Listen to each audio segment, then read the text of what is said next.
Hi, I'm Marc Aubry, and this is Frederic, Guillot. And we're going to talk to you about Ceilometer to Almanach today, scalability, accuracy, and efficiency in measuring and billing resources. First, about Internav. We work there since a couple of years. It's a cloud and hosting provider, basically infrastructure as a service provider. We do deliver OpenStack instances and bare metal. We do it in a multiple region and sales deployment across the globe, and we do well, or we think so. Our mission as a software developer was to measure and build tenants, basically, in order to build them properly. So we had to gather a lot of data, basically, so the instances flavor, if the instances was resized, and also volume attached to it, OS and basically operating system, different version, because we do have to build Windows, which is kind of a mess in OpenStack.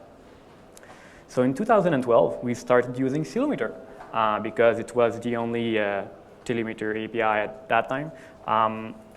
It worked well for a time.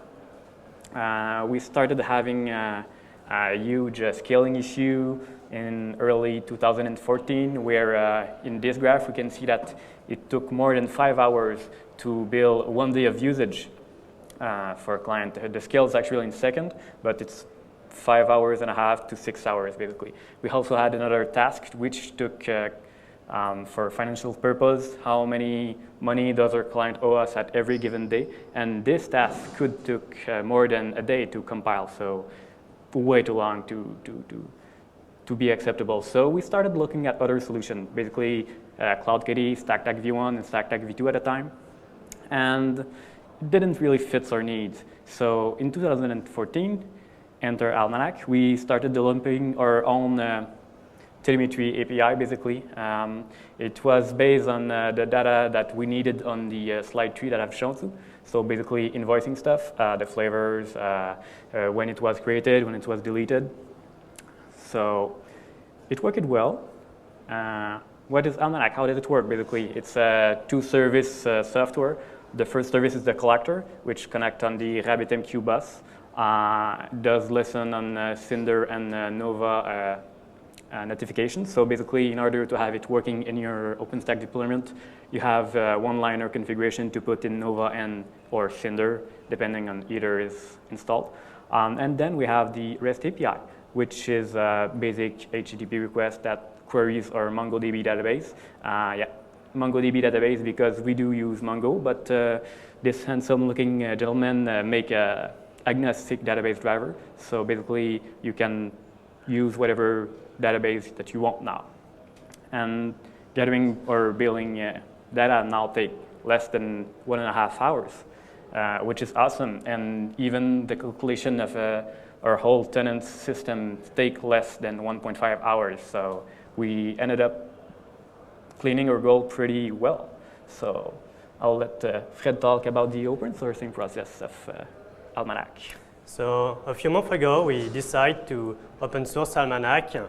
Why? Because we think that might be useful for someone else. And since it was an internal application, we start to publish the source code on our GitHub organization. And we also work on converting our automated tests to Travis CI and Docker instead of using our internal CI. But for us, it was not enough. So we decided to submit the project to the OpenStack community. And actually, the process of submitting a new project is pretty simple because there is a documentation for that. So you just have to follow the different steps. And for example, you will have to create a bug tracker on Launchpad. You will have also to define the Gerrit permission, and so on. And so finally, we send our review on project config, and people start to ask questions.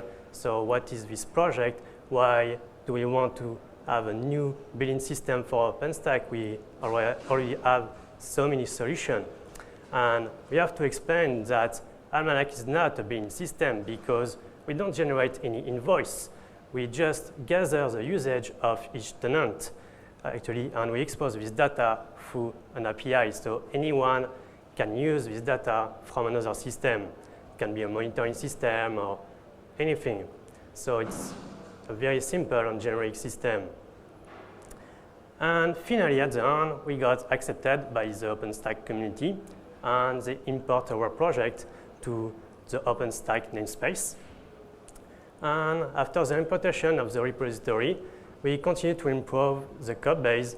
For example, we add the support for Python 3, because at the beginning, our project was just working with Python 2.7.